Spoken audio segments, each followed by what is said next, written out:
Hi, I'm Michelle Begue with a look at what's happening in Latin America now. But first, our news trivia. NASA's Flying Telescope, known by the acronym SOFIA, is going to be performing research in the skies of which South American country? We'll have the answer later. Costa Rica has a new president. Rodrigo Chavez won the second round of elections this weekend. He had a lead of almost 5 percentage points over his rival, former President José María Figueres. Chavez, a former Minister of Finance and World Bank economist, ran as an outsider against traditional party politics. Leading up to the elections, citizens expressed discontent as the country struggles to restart its tourism-based economy after the pandemic. Heavy rains in Brazil continue to wreak havoc. Another landslide killed more than a dozen people in the Rio de Janeiro state. 24 hours later, officials say the death toll was at 18. The torrential downpours are said to have caused flash floods that swept away homes. More rain is forecast for the region in the coming days. Experts say these deadly storms are being aggravated by climate change. Authorities in Colombia busted a tarantula smuggler. They confiscated 143 spiders that were stored in mini plastic bags on a cargo plane. Most of the spiders were recovered alive. Officials believe they were being smuggled to Mexico to be sold as pets. One of the world's most biodiverse countries, Colombia is constantly battling illegal smuggling of wildlife.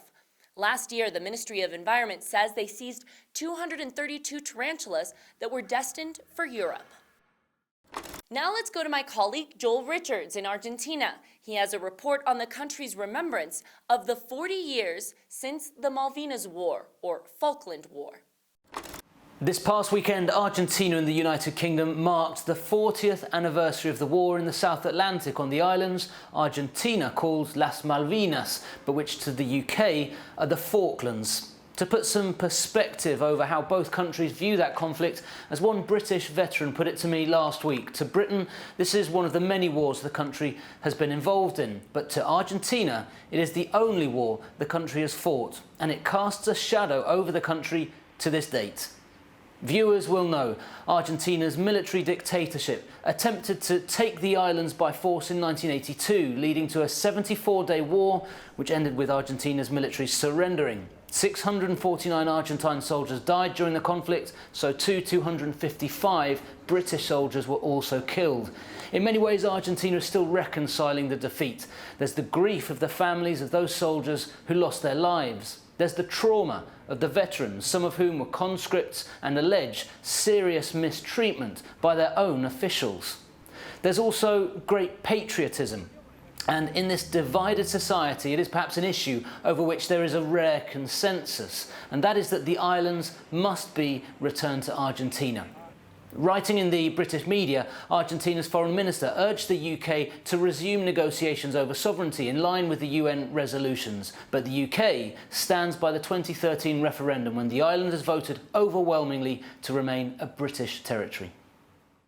Now let's take a look at what stories we're following for next week. First, we're following protests in Peru over gas prices. Drivers and farmers blocked roads nationwide during the weekend.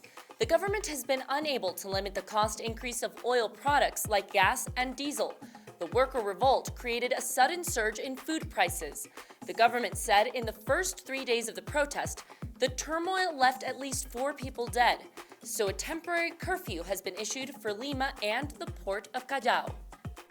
Second, we continue to follow Ecuador's deadly prison riots. This weekend, at least 20 inmates were killed in the El Turi jail. Officials say the clashes finally stopped after 1,000 security forces were deployed. The Interior Minister said one gang was trying to take total control of the prison. Last year, 320 inmates were killed because of prison gang violence. And now the answer to our news trivia. The answer is B. NASA's Flying Telescope SOFIA, which stands for Stratospheric Observatory for Infrared Astronomy, is exploring Chilean skies. The infrared telescope is mounted on the back of a Boeing 747 SP jumbo jet. SOFIA will make 8 trips from Santiago, Chile. Its mission is to study the 2 galaxies closest to our Milky Way. Did you also know that SOFIA was responsible for finding water on the moon's sunlit surface? And that's it for this week. We'll see you again soon on Latin America Now.